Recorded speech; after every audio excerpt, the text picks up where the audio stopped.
Hello बच्चों, चलिए प्रश्न को देखते हैं। कह रहा है कि निम्नलिखित को क्रम गुणित में परिवर्तित कीजिए। और ये दिया गया 1 गुना 3 गुना 5 गुना 7 गुना 9 गुना 11 गुना 13 गुना 15। तो दिए गए प्रश्न के लिए हमारे पास जो मुख्य अवधारणा है, मुख्य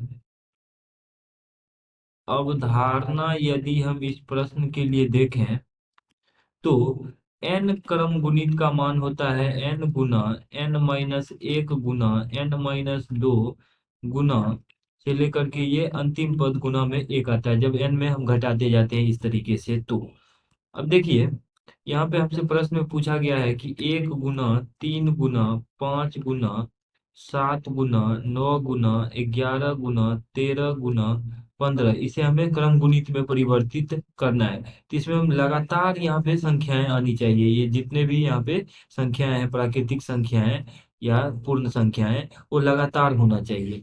तो इसको ऐसे लगातार बनाने के लिए हम क्या करते हैं, एक तो है ही 1 गुना 2 गुना 3 गुना 4 गुना 5 गुना 6 गुना 7 गुना 8 गुना 9 गुना 10 गुना 11 गुना 12 और ये इस प्रकार से बना लेते हैं। तो जितने पद हमने गुना ज्यादा किए हैं उसे हम भाग भी कर लेते हैं। अर्थात हमने यहाँ पे 2 गुना 4 गुना 6 गुना 8 गुना 10 गुना 12 गुना 14, ये हमने इतने से गुना किया था, तो इसी से हमने भाग भी दे दिया। तो देखिए, अंश वाले भाग में 1 से 15 तक का गुणनफल है, तो यहाँ से मिलाते हैं एन का जो क्रम गुणित होता है n गुना n-1। तो देखिए 14 गुना 14 - 1 अर्थात 15 गुना 14 गुना 13। तो इस क्रम में ये लास्ट अंतिम पद एक है। तो ये n क्रम गुणित अर्थात 15 क्रम गुणित के बराबर है। तो इसका मान हम लिख लेंगे 15 क्रम गुणित। और बट्टा में यहाँ आ जाएगा, हर एक पद से दो उभयनिष्ठ ले लेते हैं। तो दो उभयनिष्ठ लेंगे, यहाँ से भी। तो कितनी बारी आ रहा है, 1 2 3 4 5 6 7। तो 2 की पावर 7 उभयनिष्ठ हो जाएगा। और ये हर एक पद इस तरीके से बन जाएगा, 1 गुना 2 गुना 3 गुना 4 गुना 5 गुना 6 गुना 7।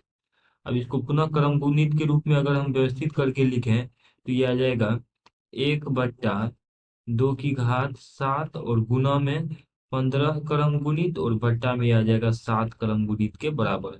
और यही दिए गए प्रश्न में हमें परिवर्तित करना था। ये जो पद लिखा हुआ है, 1 से 1 3 5 7 9 11 13 और 15 का जो गुणनफल है, वो उसको क्रम गुणित रूप में लिखेंगे। तो इसका मान हमारे पास आ जाएगा 15 का क्रम गुणित और बट्टा में 2 की घात 7 गुना 7 का क्रम गुणित। यही दिए गए प्रश्न का अभिष्ट हल है। आशा करते हैं कि इस प्रश्न का हल आपको समझ में आया होगा। धन्यवाद।